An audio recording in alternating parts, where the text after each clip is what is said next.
Did you hear this about the British Prime Minister, David Cameron, yesterday? And his back and forth with President Obama on Islamic extremists? Pretty interesting. British Prime Minister David Cameron challenged President Obama with some blunt talk on Islamic extremism Tuesday during a gathering of world leaders at the United Nations to develop an international strategy for defeating the Islamic State and other terrorist groups. Well aware that Obama shuns the term Islamic extremist, the British Prime Minister reacted strongly at the meeting when the president, who chaired the session, advised the assembled foreign leaders to avoid profiling Muslims. Now remember, these leaders are assembled to tackle the Islamic State and other terrorist groups. President Obama said, now look, any religion out there can have extremists, okay? He said it before, right? Any religion out there can have extremists, not just Muslims. He advised the assembled foreign leaders to avoid profiling Muslims because, quote, violent extremism is not unique to any one faith. You ready for what David Cameron had to say? Quote, Barack. Oh, he threw down the first name. He didn't throw down first and middle name and then last name. Now, that would have been really good if he would have said, Barack Hussein. Listen. He said, Barack. You said it and you're right. Every religion has its extremists, Cameron said, but we have to be frank that the biggest problem we have today is the Islamic extremist violence that has given birth to ISIL and so many other groups. Good job, David Cameron, stepping up. And not even saying Mr. President. No, Barack. Hey, buddy. We're not back in the Crusades, okay? Today, you have to recognize, and I'm sure part of Barack Obama went, well, I don't have to recognize anything. President of the United States. I'm not a leader. I'm not going to say Islamic extremist. Now, anyone, any religion out there, we all have extremists out there. Every religion has an extremist. Yeah, not every religion is lopping heads off. Not every religion is dominating the news cycle every day, throwing gay people off towers, lighting people on fire, cutting their heads off, and blowing people up. There's only one religion that's mixed up in that. And I'm glad that David Cameron, I am so happy. Think about it. At the United Nations, in 2 days, Vladimir Putin of Russia burned Barack Obama. And then the very next day, David Cameron. Could you imagine that happening to any other U.S. president recently? Where you have the Russian president and the prime minister, just stand up and burn the British prime minister and the Russian president both in 48 hours. Just basically slamming the president of the United States. Saying, you're not a leader. Get out of the way. This is what the world thinks about Barack Obama in the United States right now. And that's why, by the way, one of the reasons why Donald Trump is in first place. It's because people are tired of this. People are tired of the last 48 hours of Vladimir Putin and David Cameron both going, you don't know what the hell you're talking about. You don't know what you're doing. You're not a leader. You want to play all these politically correct games. Meanwhile, you've got Islamic extremists. Yes, Barack, Islamic extremist. Not Catholic extremist. Not Jewish extremist. No, it's Islamic extremist. Just say the words. And the words are important. Barack Obama doesn't think the words are important. He doesn't want to offend people. He doesn't think the words are important. You have to recognize the enemy. And right now, the enemy of the United States, yes, is Islamic extremist. Period. It's not Donald Trump. It's not any other insert religious extremist here. It's not the Republican Party. It's not pro-lifers. It's Islamic extremist. Last time I checked, pro-lifers aren't beheading anybody. He rebuked Obama during a difficult week for the president's anti-terrorism strategy in the Middle East. That's from the Washington Times. Difficult week for Obama in the Middle East. Mr. Obama and the Russian president, Vladimir Putin, failed to bridge wide gaps in private talks on Monday how to defeat the Islamic State in Syria. Russia sent its only deputy, the UN ambassador, to Tuesday's meeting. On Wednesday, Russia will chair its own meeting on countering extremism and its role in the current UN Security Council president. Obama has repeatedly faced criticism at home for declining to single out Islamic-based terrorism as a particular threat and insists that all kinds of extremism pose dangers to the United States, U.S. interest, and Western values. Cameron on Tuesday said that Western governments must root out the extremist preachers that are poisoning the minds of young Muslims in our own countries. Quote, we need to make sure that we don't allow the incubation of an extremist worldwide view even before it gets to justifying violence, Cameron said. We've got to get it out of our schools, get it out of our prisons, get it out of our universities. I believe in freedom of speech, but freedom to hate is not the same thing. Having recently embarked his government on a 5-year plan to defeat homegrown extremism, Cameron went on as Obama listened. Quote, the boy who straps a bomb to his chest and blows up an Iraqi town, the guy that stands in the desert with a knife, having just beheaded a British hostage or whoever, they don't get there from the standing start. They have extremist views, they have extremist mindset before they make that final decision to be an extremist terrorist. We have to stop this process at the start, not at the end, Cameron said. We also need to challenge the extremist worldview right at the very start. Before he left the meeting, Obama conceded that the British Prime Minister had made some good points. But Obama still did not say anything about Islamic extremism, instead saying we need to focus on violent extremism. 770-5790, toll free, 1-800-687-0790. We'll take the break. When we come back, your phone calls, much more here on the Chad Hasty Show, KFYO. Speaking of Russia, and a bad week for President Obama, Russia launches airstrikes in northern Syria. Russian warplanes began bombarding Syrian opposition targets in war-torn nations north Wednesday, following a terse meeting, which Russian general asked Pentagon officials to get out of Syrian airspace. U.S. officials said Russian airstrikes targeted fighters in the vicinity of Homs, located 60 miles east of a Russian naval facility. They were carried out by a couple of Russian bombers. Strikes hit targets. In Syria, there is no presence of ISIS in those areas. A senior U.S. defense official said the planes are hitting areas where the Free Syrian Army and other anti-Assad groups are located. Now, see, this goes right. There's a big difference between the Russian position and the U.S. position. President Obama wants to get rid of Assad in Syria. Russia says, no, you need to keep Assad, because if you get rid of Assad, then you're going to have ISIS take over the entire country. That it's going to be just like Libya. You got rid of Gaddafi, and then what happened? Look at Libya now. And that's the Russian position. Is that now you get rid of Assad, you don't know what's going to happen. At least you know what you have with Assad. You don't know who's going to fill the void if you get rid of him. According to a U.S. senior official, President Obama and Putin agreed on a process to de-conflict military operations. The Russians on Wednesday bypassed that process, the official said. Quote, that's not how responsible nations do business.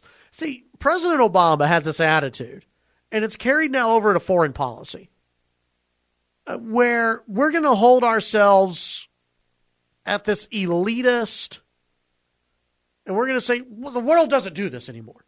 The world doesn't act, well, Russia does. You can tell Russia every single day, the world doesn't do this.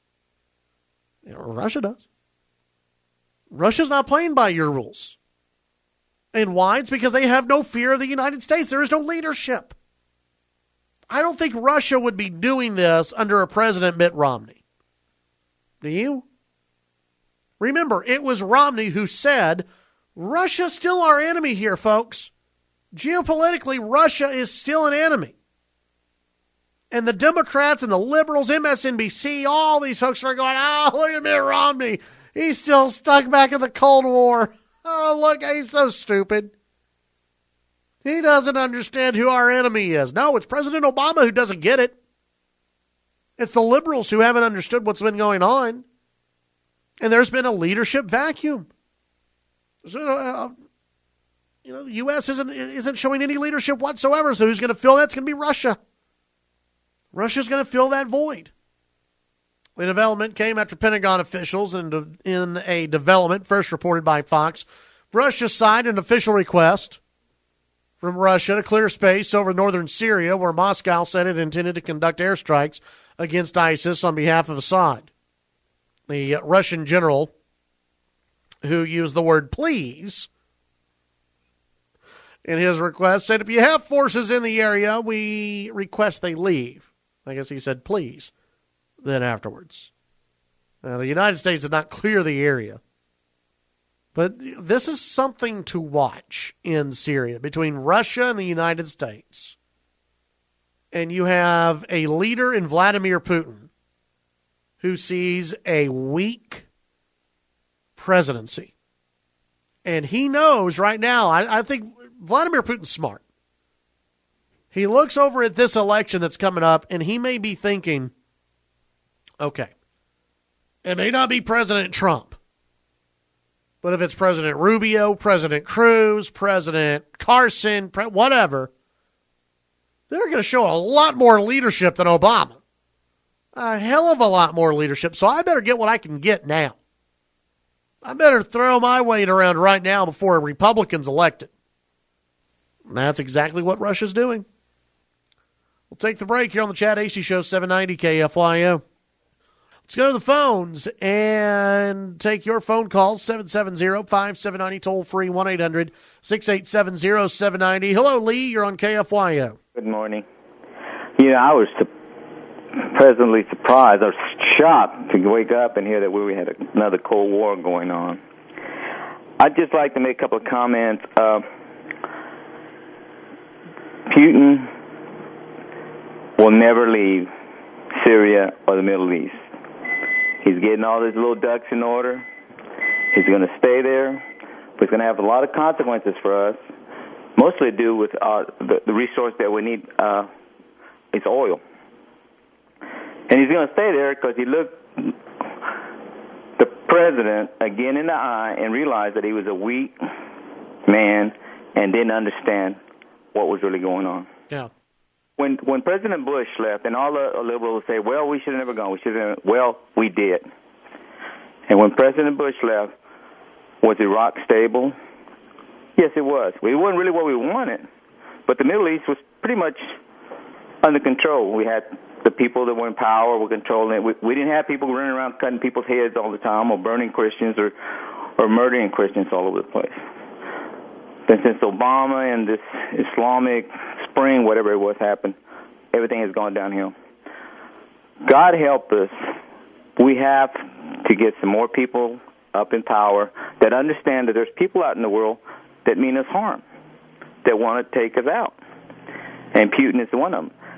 The reason I say that Putin will never leave, because he hasn't left the Crimea. He's going to stay there. He's going to increase his power. The Soviet Union is coming back.